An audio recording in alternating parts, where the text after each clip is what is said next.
عرب کا مشہور قبیلہ طے یمن میں آباد تھا اور اس کا سردار حاتم طائی تھا۔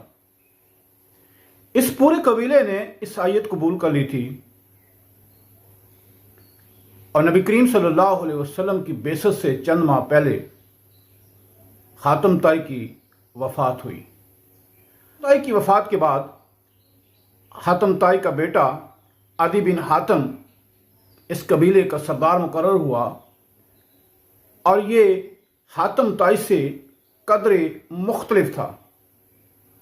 حاتم طائی جو غریبوں کی مدد کرتا تھا، مفلوق الحال لوگوں کی اقبال کرتا تھا، یہ اس کے برعکس تھا۔ اس نے اپنے قبیلے کی کل پیداوار پر چوتھا حصہ وصول کرنا شروع کر دیا۔ جب اسلامی فتوحات کا سلسلہ بڑھا، ان لوگوں کی بھی اسلام دشمنیاں عروج پر آ گئیں، تو حضرت علی مرتضیٰ رضی اللہ تعالیٰ عنہ کی قیادت میں ایک دستہ 9 ہجری کو یمن میں روانہ ہوا۔ انہیں پتہ چلا کہ حضرت علی مرتضیٰ رضی اللہ تعالیٰ عنہ ایک لشکر لے کر آ رہے ہیں، تو یہ خوفزدہ ہو کر اپنے قبیلے سمیت شام بھاگ گیا۔ اسی بھگدڑ کے دوران اس کی بہن صفانہ وہ کہیں رہ گئی اور جو باقی لوگ تھے ان کے ساتھ ایک قیدی کی حیثیت سے اسے مدینہ منورہ لایا گیا۔ مدینہ منورہ لا کر جب اسے رسول اللہ صلی اللہ علیہ وسلم کے سامنے پیش کیا گیا تو اس کی حالت غیر تھی۔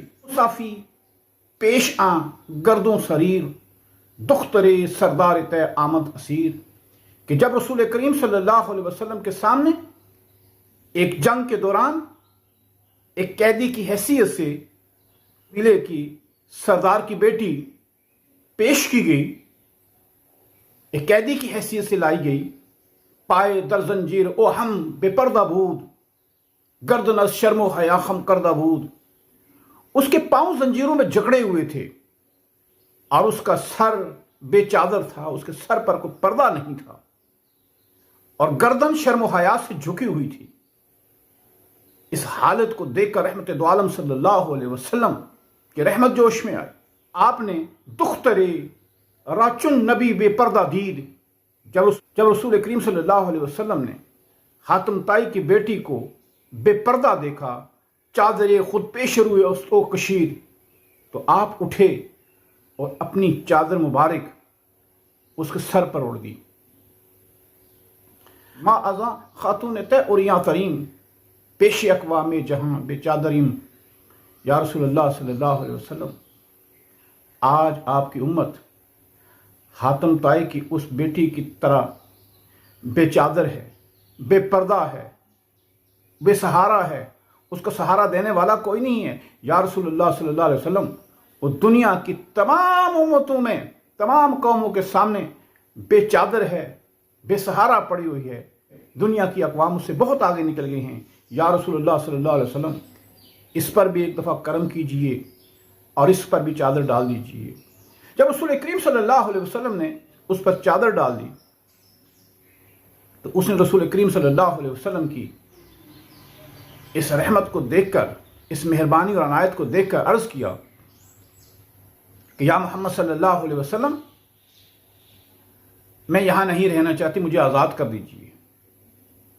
میں اس حاتم کی بیٹی ہوں جو غریبوں کو کھانا کھلاتا تھا، جو مجبوروں کے کام آتا تھا، جو مسافروں کو زاد راہ دیتا تھا، جو انسانیت کے کام آتا تھا۔ میں اس کی بیٹی ہوں، مجھ پر کرم کیجئے کہ مجھے یہاں سے آزاد کر دیجئے تاکہ میں اپنے علاقے میں جا سکوں۔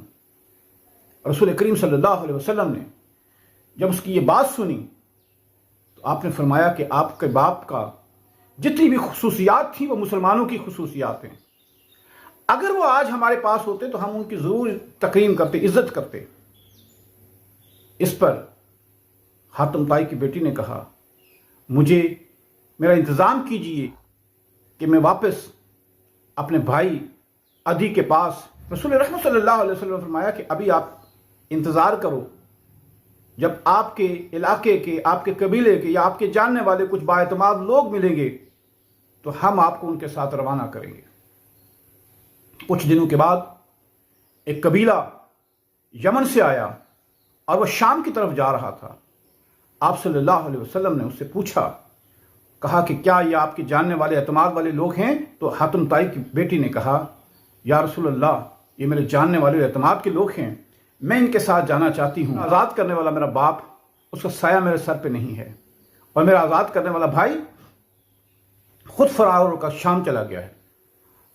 صفانہ مدینہ منورہ سے جب روانہ ہوتی ہے تو رسول کریم صلی اللہ علیہ وسلم نے اس کے لیے کپڑے، لباس، زاد راہ اور بہت سے تحفے لے کر اس کو روانہ کیا۔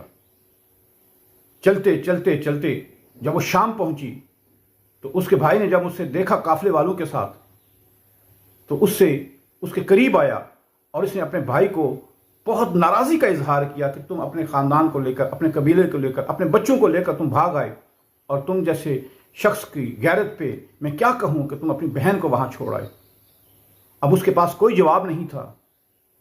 اس نے ندامت کا اظہار کیا اور پوچھا کہ جہاں سے تم آئی ہو محمد عربی صلی اللہ علیہ وسلم کے احوال ہمیں سناؤ۔ انہوں نے کہا کہ آپ فوراً ان سے ملیے، اگر وہ اللہ کے نبی ہیں تو آپ کو اسلام قبول کرنے میں سبقت لینی چاہیے، اور اگر آپ سمجھتے ہیں کہ وہ بادشاہ ہیں تو یمن کا کوئی شخص ایسا نہیں ہے جو اس شخص کا بال بیکا کر سکے، وہ اپنی اخلاقیات میں بہت بلند ہے، لہٰذا ان سے ملنے میں کوئی حرج نہیں ہے۔ چنانچہ عدی بن حاتم شام سے چلا اور مدینہ منورہ پہنچا۔ مدینہ منورہ جب پہنچا تو رسول اللہ صلی اللہ علیہ وسلم کو اس نے مسجد نبوی میں دیکھا۔ آپ مسجد نبوی میں تشریف فرما تھے۔ وہاں پر جب گیا فرمایا کہ میں عدی بن حاتم ہوں اور میں آپ کے ساتھ آپ سے ملنے آیا ہوں۔ رسول کریم صلی اللہ علیہ وسلم نے اس کو اٹھایا اور اپنے ساتھ اپنے گھر کی طرف چل پڑے۔ راستے میں جب چلتے گئے، باتیں ہوتی گئی، راستے میں ایک بڑھیا آئی اور وہ رسول کریم صلی اللہ علیہ وسلم سے کچھ سوالات کرنے لگی۔ جب تک اس نے اپنی بات مکمل نہیں کی، اپنی بات پوری رودات سنانے دی، آپ صلی اللہ علیہ وسلم نے ایک قدم آگے نہیں بڑھایا۔ عدی بن حاتم نے کہا، یہ شخص بادشاہ نہیں ہے، بادشاہ ضعیفوں، کمزوروں، لاچاروں اور بوڑھوں کی کب بات سنتے ہیں؟ یہ شخص ضرور اللہ کا نبی ہے۔ جب آپ صلی اللہ علیہ وسلم انہیں گھر لے گئے تو گھر میں ایک ہی بوریا تھا، ایک ہی گدا تھا جس پر آپ صلی اللہ علیہ وسلم بیٹھا کرتے تھے۔ آپ نے وہ گدا انہیں دیا، اس نے انکار کیا کہ نہیں آپ تشریف رکھیں، لیکن رسول کریم صلی اللہ علیہ وسلم نے وہ میٹریس اس کے حوالے کیا، اس گدے پہ ان کو بٹھایا۔ باتیں چل نکلی تو رسول کریم صلی اللہ علیہ وسلم نے فرمایا کہ میں نے سنا ہے کہ آپ اپنے قبیلے سے ان کی آمدن کا چوتھا حصہ وصول کرتے ہیں۔ اس نے کہا ہاں میں وصول کرتا ہوں۔ کہا یہ تو آپ کے مذہب کے بالکل خلاف ہے، اس کا استعمال کیسے کرتے ہیں، کیوں وصول کرتے ہیں؟ اس شخص کو سمجھ آ گئی کہ یہاں تک یہ بات ہے تو آپ اللہ کے ضرور نبی ہیں۔ اس نے کہا کہ مجھ سے جو خطا ہو گئی ہے میں آئندہ یہ خطا نہیں کروں گا۔ رسول کریم صلی اللہ علیہ وسلم نے فرمایا کہ یاد رکھو، اگرچہ اس وقت مسلمان مفلوق الحال ہیں، برے حالات سے گزر رہے ہیں، ان کی مالی حالت ایسی بہتر نہیں ہے، لیکن ایک وقت ایسا آنے والا ہے کہ مسلمانوں کے پاس اتنا مال و اسباب آ جائے گا کہ ان میں سے کوئی زکوٰۃ لینے والا، کوئی خیرات لینے والا نہیں ملے گا۔